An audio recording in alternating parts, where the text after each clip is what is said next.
ആക്രി കൊണ്ടുപോകുന്നവരും കൂടെ ഈ പഞ്ചലോക വിഗ്രഹമോ സ്വർണ്ണപ്പാളിയോ കൊണ്ടുപോയിട്ടുണ്ടോ? അപ്പൊ അതറിയണമെങ്കിൽ ഇപ്പോൾ ഗോവർദ്ധൻ തന്നെ പറഞ്ഞല്ലോ, ഞാൻ ശബരിമലയിൽ സ്വർണം വാങ്ങി. ശബരിമലയിൽ സ്വർണം എന്ന് വെച്ചിട്ടില്ല, ഞാൻ സ്വർണം വാങ്ങി. എനിക്കൊരാൾ സ്വർണം തരാമെന്ന് പറഞ്ഞു. സ്വർണ്ണ കച്ചവടക്കാരനാണ്. പല രീതിയിൽ അവർക്ക് സ്വർണം കിട്ടും. കള്ളക്കടത്ത് സ്വർണം കിട്ടും, നേരിട്ടുള്ള സ്വർണം കിട്ടും, പഴയ സ്വർണം കിട്ടും, ഒക്കെ കിട്ടുമായിരിക്കും. ഞാൻ അത് അറിഞ്ഞല്ല വാങ്ങി. അത് അയാളെ വിശ്വസിക്കുകയോ നമുക്ക് ചെയ്യാം. അയാൾ സ്വർണം വാങ്ങി. ആ സ്വർണത്തിന് അയാൾ വില കൊടുത്തു. ആദ്യത്തെ കാര്യം, ഇങ്ങനെ സ്വർണം ഗോവർദ്ധൻ വിൽക്കാൻ ശബരിമല ബോർഡ് തീരുമാനിച്ചിട്ടുണ്ടോ?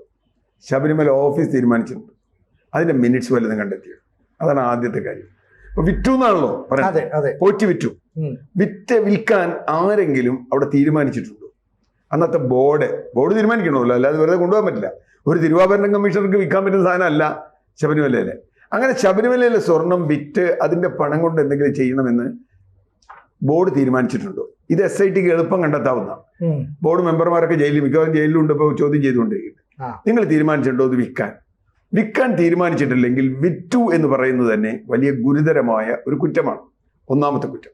രണ്ടാമത്തെ കാര്യം, ഇതിങ്ങനെ വിൽക്കുകയാണെങ്കിൽ, അങ്ങനെയാണെങ്കിൽ തന്നെ വെറുതെ വിൽക്കാൻ പറ്റില്ലല്ലോ. ലേലം വിളി അങ്ങനെ കുറെ പ്രൊസീജിയറില്ലേ. ഇപ്പൊ ആക്രി വിൽക്കണ പോലെ അവിടുത്തെ സ്വർണം വിറ്റു എന്ന് പറഞ്ഞാൽ അതിനൊരു എന്തെങ്കിലും ഒരു ക്രൈറ്റീരിയ വേണ്ടേ?